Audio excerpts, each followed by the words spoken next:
In this video, I'll try to show you an example of what a lifestyle can look like for an expat with a budget of only $500 per month to see if it's truly possible. We'll even go through a full detailed breakdown of the cost, line item by line item, category by category, and I'll even show you specific condos that can be rented out. There seems to be a heavily contested view of whether this $500 per month number in Thailand is even possible, let alone in one of the most expensive places in the country, the capital city of Bangkok. Now, what if you only had $500 to work with? What does that lifestyle look like? First up, the essentials. The biggest cost for most people anywhere they live is going to be the roof over their head. So let's look at accommodations first.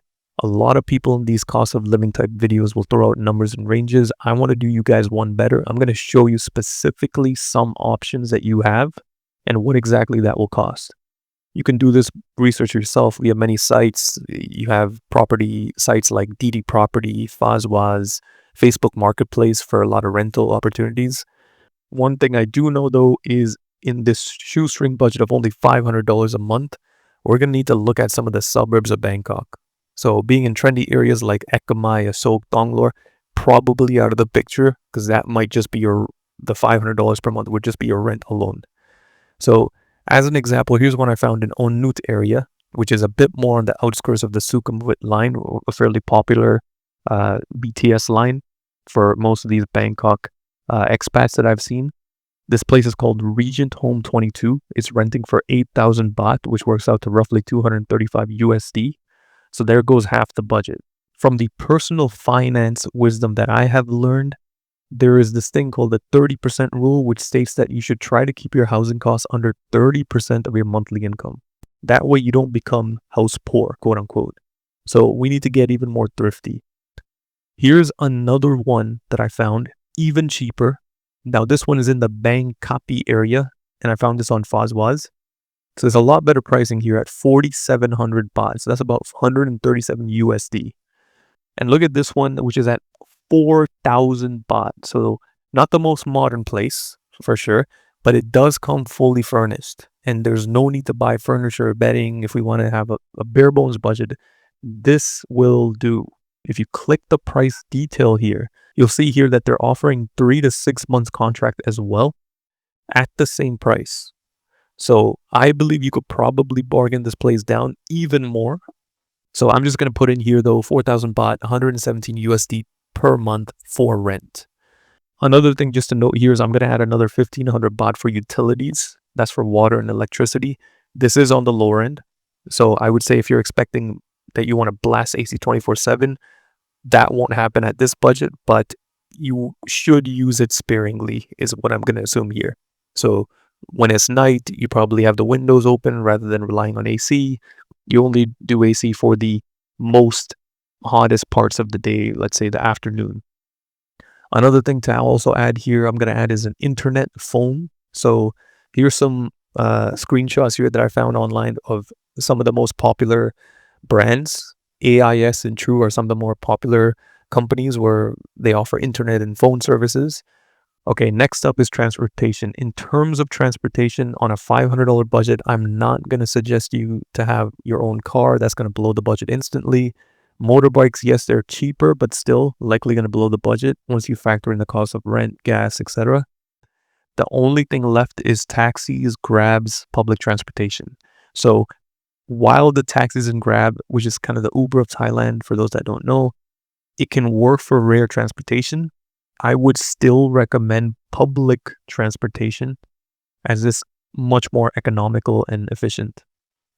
Another key to the place we picked is that it's only 12 minutes walking distance to the Yellow Line MRT.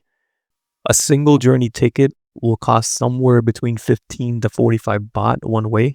I'm assuming there's not going to be too much commuting here as you're going to live a fairly local lifestyle. Again, $500 a month per budget, so there's not going to be a lot of travel here. This is a bare bones. It could be that you commute maybe once a week to meet friends in a longer distance, or you're probably going to commute just in between a few stops here or there from where you're located. And I'm assuming that you're going to work remote or you're working locally in the neighborhood. So another thing that I found here is this monthly pass. You can get 35 trips on the Yellow Line every month for 875 baht, which I thought was pretty interesting. So let's use 875 baht to provide the transportation for the month. 35 trips, I think, is a good amount as a starting point. Okay, now let's talk about food. This is going to be a pretty big line item. Let's say I would like to eat out for most of my meals and some snacks here or there from grocery stores. What I have budgeted is either one of two options: 3 meals a day at 75 baht, or you can do your form of intermittent fasting where you're eating 2 large meals a day, 112 baht each. Now you may be thinking, okay, 75 baht, that's a really low amount of money. What are you going to be able to do with that? It's about $2. How the heck will this work? You gotta eat like a local. While you are far from the price point where you're going to experience all the finer dining, Michelin star, that sort of stuff, that's probably out of the budget. But what you can do is go to the local night and morning markets as well as food courts in grocery stores like Big C, Lotus to get your calories.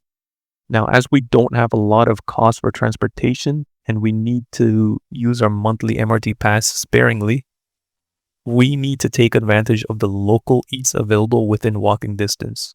Now, I've purposely selected this condo in the Bangkok area because you have a vibrant local economy of food options available via food courts, malls, convenience stores, local street food markets to get your fill. Here are some ideas for where you can get your food. I purposely picked known locations near our condo that are more kind of popular in the local area, and they're within 10 to 20 minutes walking distance from the condo, which is awesome. So you don't really have to pay anything for transportation. You can walk there. Let's look at first the Tawana market.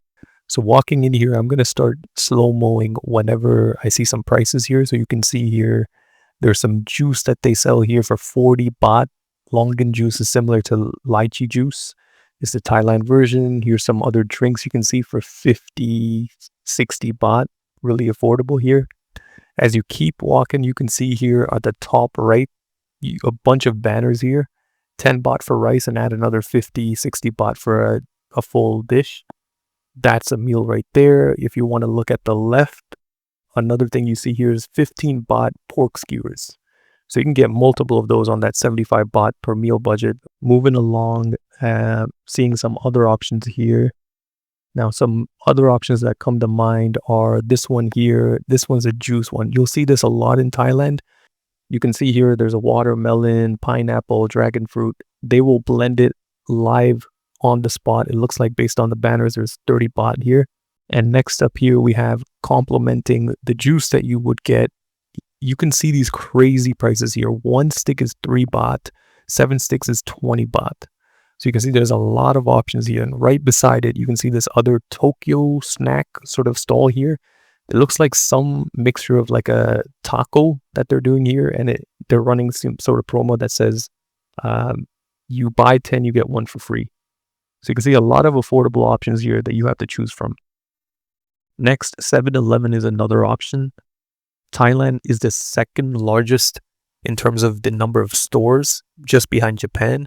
So you'll likely be able to find one in most parts of Bangkok. This is literally something that should exist for most of you who try to be in Bangkok here around the block. There's so many 7-Elevens here and so many options in the 7-Eleven, fairly cheap. And I got a video here to show you some options here. One of the things that you may have seen in social media that's pretty popular is the toasty. There's like the ham and cheese toasty. There's a grilled cheese toasty. A bunch of different options here. Very economical, very cheap, and it gets the job done for a quick snack or quick breakfast. Lotus Eatery, most stores have this food court section where you can find pretty affordable but tasty food available. Here's a clip here that I found of one of the Lotus Eateries that has so many options for fairly affordable prices, which is still within that 75 baht per meal price point. Next up, gym. This lifestyle is not going to have a lot of access for things like gyms. Now, you could in some cases for most of these condos that are more kind of higher end, you'll have a gym facility, so amenities within the condo. I didn't see anything like that here for the condo that we picked, so I'm just going to assume it's not there, and we got to get creative. You're also located not too far away from some of the parks. One I found nearby is called the Healthy Park. That's 30 minutes away. So let's say you want to do a morning jog for 30 minutes to an hour.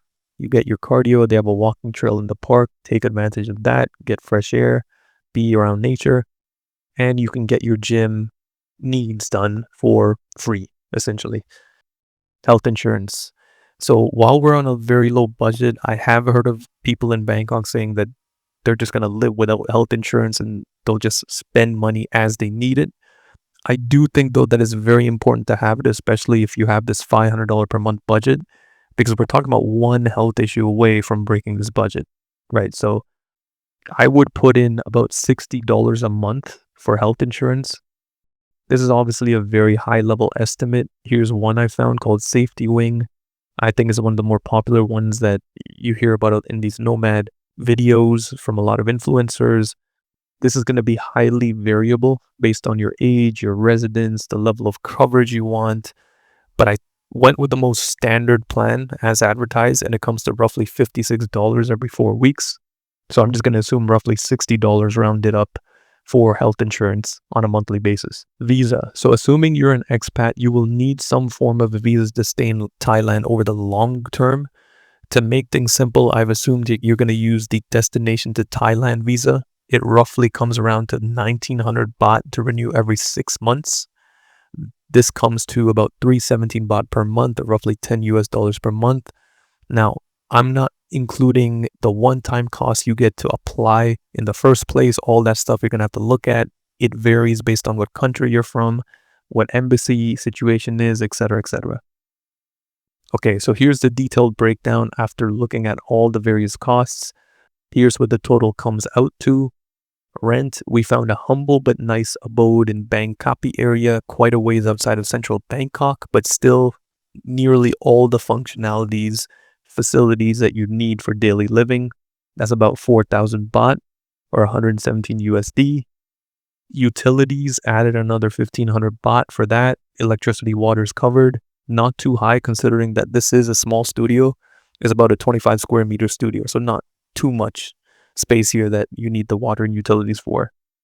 For internet, we have a pretty good plan, 500 baht broadband internet to do the work at home, 15 US dollars. Another 500 baht I put in for the phone plan. That's for all your basic calls and data needs, 15 US dollars for that.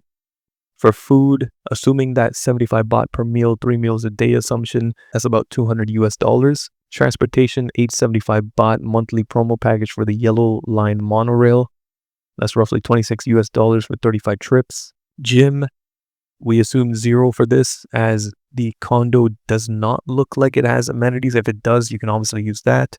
But if it does not, then you got to go with the typical body weight workout approach, calisthenics, cardios with your daily jogs. Health insurance, the 60 US dollars that I was talking about, keep that there just for in case of medical emergencies.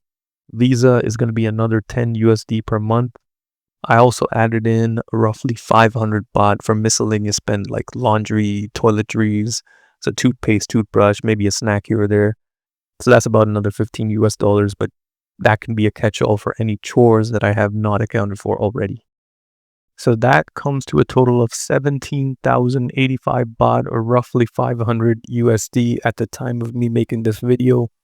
Would I suggest living like this for the long term?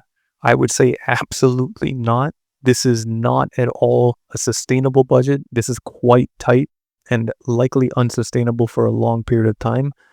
This is simply meant to be a case study to see what would a lifestyle look like if you had to make do with only $500 a month.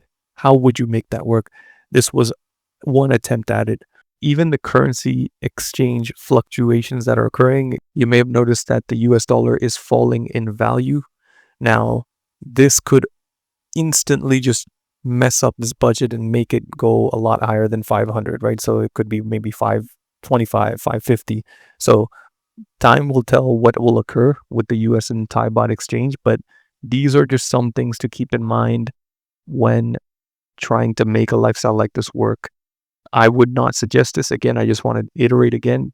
I do not suggest going to Thailand and living on 500 USD a month, especially Bangkok, which is one of the most expensive places in the country. This is just an experiment to see what would it look like had you lived on 500 USD. Now, if you are interested in more videos like this, leave a comment down below. Any other places that you have in mind, whether it be in Thailand or outside of Thailand.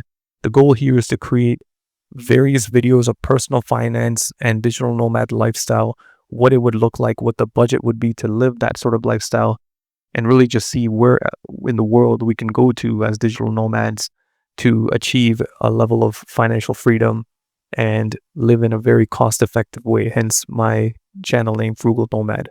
If you'd enjoyed this video, please be sure to subscribe. I will try to make a bunch of more videos like this, and I will listen to your comments if there's any specific places you have in mind to make sure that I create videos for them. And I'll probably create even upgraded lifestyle budgets for Bangkok, because I think this is really a digital nomad hubspot which has so much of a range from how cheap to how expensive luxury living you can do in this specific city.